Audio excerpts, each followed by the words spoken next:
Good morning dear student. Gayatri college Sanchore के online classes में आपका स्वागत है। आज हम BSc part third organic chemistry के अंदर नेक्स्ट जो सिंथेसिस ऑफ पायरोल के अंदर रिएक्शंस है नॉर पायरोल सिंथेसिस। इससे पहले लेक्चर में हमने हेंस पायरोल सिंथेसिस का डिस्कस किया था, जिसके अंदर जो पायरोल संश्लेषण है वो अल्फा हेलो कार्बोनिल कंपाउंड की विक्रिया बीटा कीटो एस्टर से अमोनिया या फिर प्राथमिक एमीन की उपस्थिति में करवाने पर पायरोल का संश्लेषण होता है। उसके बाद एक और रिएक्शन हमने पढ़ी थी, पायरोल नोर सिंथेसिस रिएक्शंस।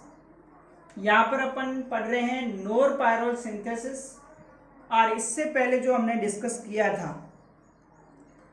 वो था पायरोल नोर सिंथेसिस रिएक्शंस। दोनों में थोड़ा डिफरेंस है। पायरोल नोर सिंथेसिस के अंदर 2,5 डाइकीटोन, उसका जो इनोल रूप होता है 2,5 डाइकीटोन का इनोल जो रूप होता है उसकी अभिक्रिया अमोनिया के साथ करवाने पर पायरोल बनता है। देखिए दोनों में डिफरेंस है। यहाँ अपन बात कर रहे हैं नॉर पायरोल सिंथेसिस, और इससे पहले एक रिएक्शंस और पड़ी थी जो थे पायरोल नॉर सिंथेसिस। इस रिएक्शंस के अंदर पायरोल नॉर सिंथेसिस के अंदर 2,5 डाइकीटोन, उसका जो इनोल रूप था उसकी अभिक्रिया हमने अमोनिया के साथ संघनन के द्वारा पायरोल का संश्लेषण था। यहाँ पर नॉर पायरोल सिंथेसिस के अंदर अल्फा एमिनो कीटोन या फिर alpha amino beta keto ester का संघनन एथिल एसीटो एसीटेट से करवाया जाता है। तो यहाँ पर भी जो रिएक्टेंट जो ले रहे हैं अपन वो डिफरेंट है। अल्फा एमिनो कीटोन या फिर अल्फा एमिनो बीटो कीटो एस्टर होता है, उसका संघनन किससे करवाते हैं? एक एस्टर है इथाइल एसीटो एसीटेट के साथ। तो देखिए यहाँ पर इस अभिक्रिया के अंदर सबसे पहले ये जो एसीटो एसिटिक एस्टर है इसकी अभिक्रिया नाइट्रस अम्ल के साथ करवा करके पहले beta amino alpha amino beta keto ester का संश्लेषण किया जाता है। तो इस एसीटो एसिटिक एस्टर की अभिक्रिया पहले नाइट्रस अम्ल के साथ करवाते हैं। नाइट्रस अम्ल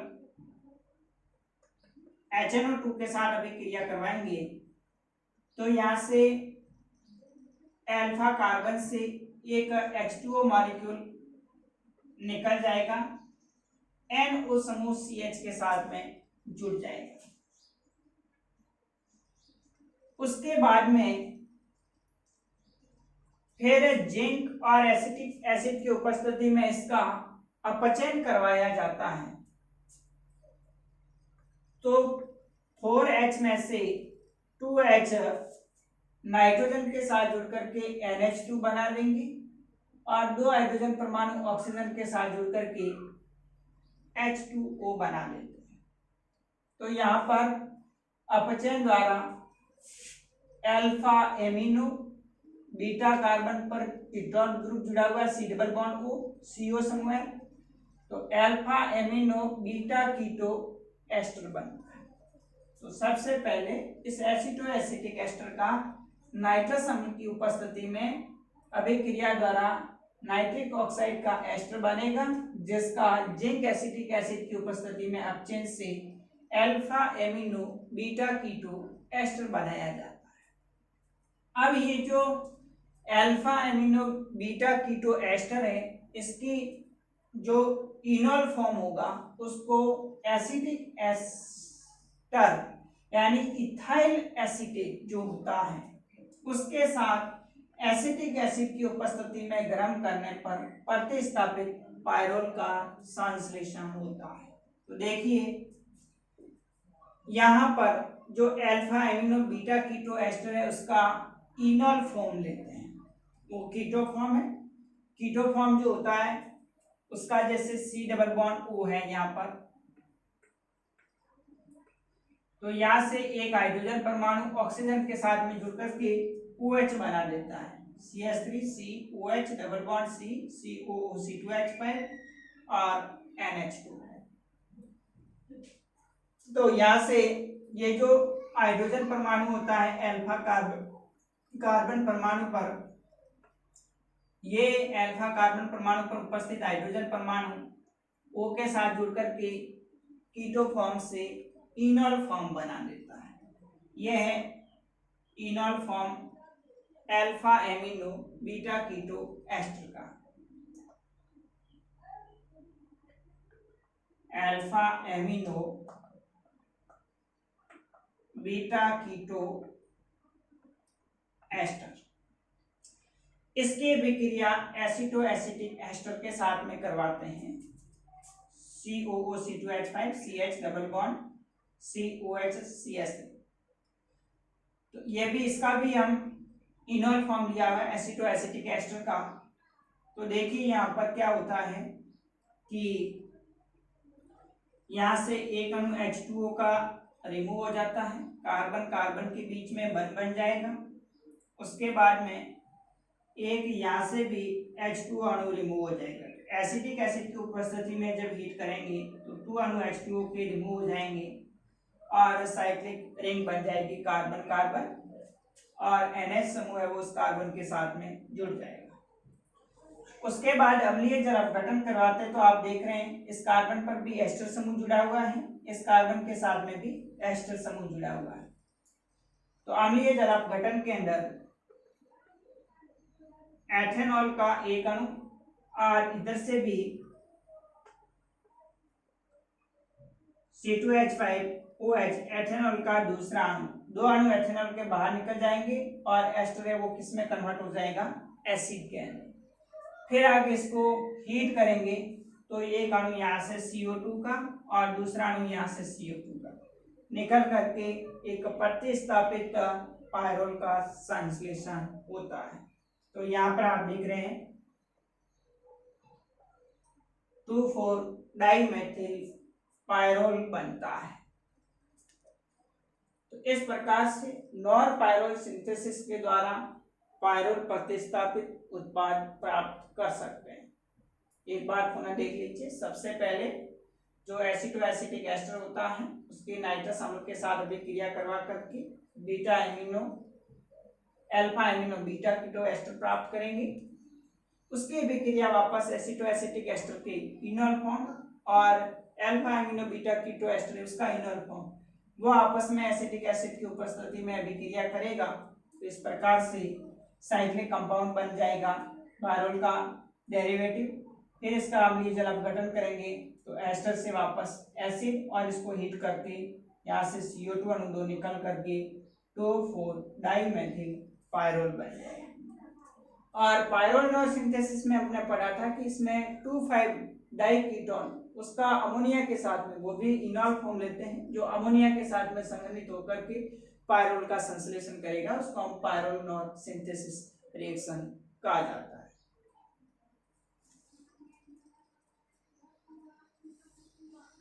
नेक्स्ट देखिए अगले रिएक्शन,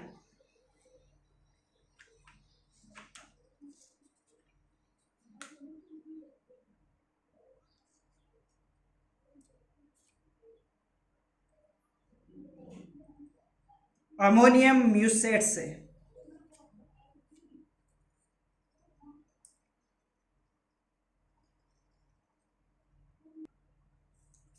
सातवां मेथड है फ्रॉम अमोनियम म्यूसेट। अमोनियम जो म्यूसेट है उसकी अभिक्रिया ग्लिसरॉल के मिश्रण के आसवन पर 200 डिग्री सेंटीग्रेड ताप पर करवाते हैं तो पायरोल प्राप्त होता है।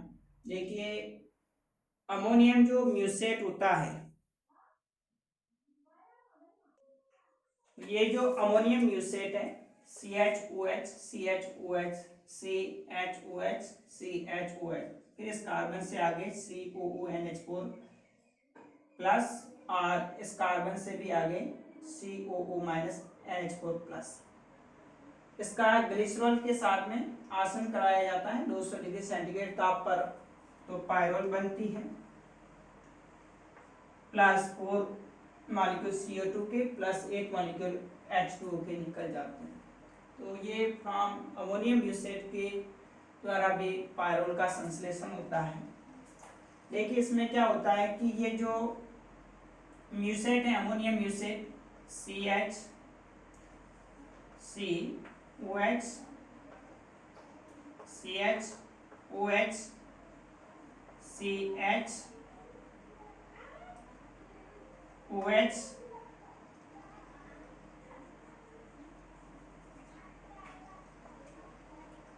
और COO H, इसी प्रकार से इस कार्बन से भी H OH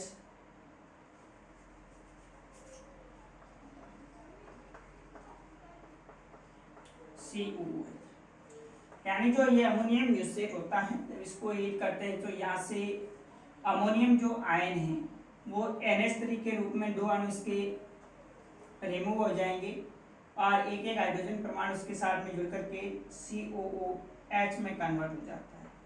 फिर आगे जो अमोनिया मॉलिक्यूल होता है वो ग्लिसरॉल की उपस्थिति में संघनित होता है।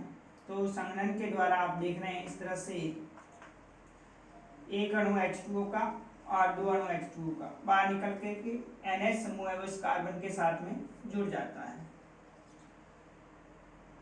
तो CH CH OH OH CH COOH, यहाँ से NH, फिर कार्बन से जुड़ा हाइड्रोजन COOH, और अब यहाँ से क्या होगा ऐड करेंगे आगे तो एक अणु H2O का दूसरा अणु H2O का, 2 अणु H2O के निकल जाएंगे और यहाँ से एक CO2 और दूसरा CO2। तो इस प्रकार से आप देख रहे हैं CH CH, यहाँ पर कार्बन कार्बन के बीच में डबल बॉन्ड CH NH फिर CH, क्या बन जाएगी पायरोल बन। इस प्रकार से जो म्यूसेट होता है वो ग्लिसरॉल के मिश्रण के साथ में इसका आसन करवाते हैं तो पायरोल बनती है। अब देखिए इसके फिजिकल जो प्रॉपर्टीज है, भौतिक गुण की बात करें तो पायरोल जो होता है वो एक शुद्ध रंगहीन द्रव है जिसका क्वथनांक 131 डिग्री सेंटीग्रेड और जल में अल्प विलेय, अल्कोहल तथा ईथर में पूर्णतया विलेय होता है। उच्च द्विध्रुव अगुण युक्त लिक्विड होता है और वायु के संपर्क में आने पर ये काले भूरे रंग में परिवर्तित हो जाता है। तो ये इसकी फिजिकल प्रॉपर्टीज है। मेन इसमें जो प्रिपरेशन के अंदर नेम रिएक्शन है जैसे पॉलीमर सिंथेसिस, पायरोनॉल सिंथेसिस और दूसरे Knorr pyrrole synthesis, Hantzsch pyrrole synthesis, ये इम्पोर्टेंट है जिसके आधार पर पायरोल का संश्लेषण होता है।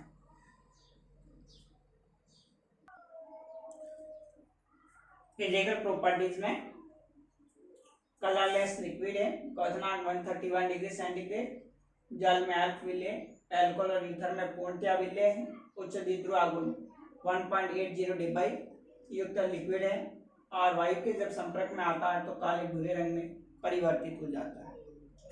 अब नेक्स्ट हम आगे जो पायरोलेस की केमिकल जो रिएक्शंस है, रासायनिक अभिक्रिया, उस पर आगे डिस्कस करेंगे कि कौन कौन सी रासायनिक अभिक्रिया है वो पायरोल दर्शाता है। Okay, thank you.